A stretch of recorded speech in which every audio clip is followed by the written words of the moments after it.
Hello, Disha. It is Monday the 20th at 7:15 p.m. I know I'm on my webcam, but this is something that I wanted to talk about really quickly before I forgot about it, and I didn't want to bother getting all my equipment, trying to get everything figured out, get all the lighting. So for now, let's just talk. Disha, to be perfectly honest, although according to the rules of Postcards India, I am referring to you, and this video is actually a bit more for John Green. John Green, you may have heard some of the other girls talking about him. He's an author. He's on YouTube. I'll put their link below. But he's one of the greatest YouTubers ever. Like I said, Disha, he's an author. He wrote one of my favorite books of all time, Looking for Alaska, and that's kind of what I want to talk about today. But just keep in mind, if ever I say Disha, I'm kind of referring to John. I'm sorry. Still love you though. Alright, Disha, I'm in college application time, as you're probably well aware.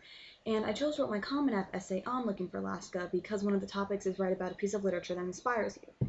And that was not even a contest. It had to be Looking for Alaska. And this was the introductory paragraph to my essay. Look, I wrote it on my iPod.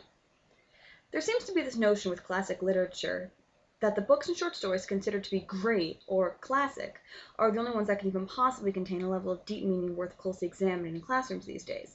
Moreover, for some reason, these classic books have to be old and written by big, pretentious, in most cases dead, authors in order to contain that high level of thought and truth writers of today for some reason cannot reach. The problem with most of these books is the characters and events are not people or things most teenagers, who are expected to read these books in most cases, can really connect to. There's a difference between writing a good book and writing one that high school students can read and know exactly what the characters are going through. This is ignored, however, because these are the timeless classics. John Green's first novel, Looking for Alaska, is my favorite book because it has the ability to not only perfectly connect to teenagers, but still have just as much higher level thought and depth as the normal high school classics, arguably more so. Moreover, many things Green does outside his books to connect with teenagers and the world as a whole also make him one of my personal heroes. Disha, the annoying thing about college app essays is they're not testing how well you can write or, who you really are in an essay. No. There are books and documents and speeches and everything about how to write that perfect Common App essay, and it's all this systematic pattern. They just want to see this one thing that students seem to be, but that's the thing about essays. No two student writes the same essay.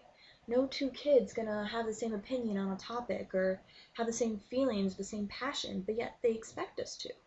And it really makes the college application process really unfair because they're not looking for who you really are. They're looking for this person they kind of want you to be and they want you to present yourself as.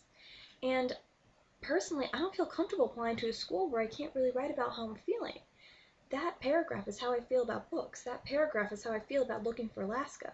Alright, Disha, I'm actually talking to Disha this time. Let me give you a little bit of an example. There is this scene in the book where the main character Alaska and the other main character Pudge are talking on a swing, and he's talking about her curves and now's a good time as any to say that she was beautiful. In the dark beside me, she smelled of sweat and sunshine and vanilla, and on that thin moon night, I could see little more than her silhouette, except for when she smoked, and the burning cherry of the cigarette washed her face in pale red light. But even in the dark, I could see her eyes, fierce emeralds. She had the kind of eyes that predisposed you to supporting her every endeavor, and not just beautiful, but hot too, with her breast straining against her tight tank top, her curved legs swinging back and forth beneath the swing, flip-flops dangling with her electric blue painted toes.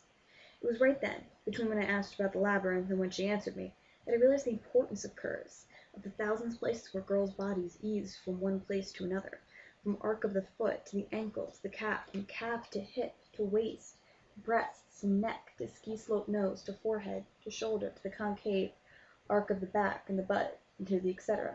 I'd noticed curves before, of course, but I never quite apprehended their significance.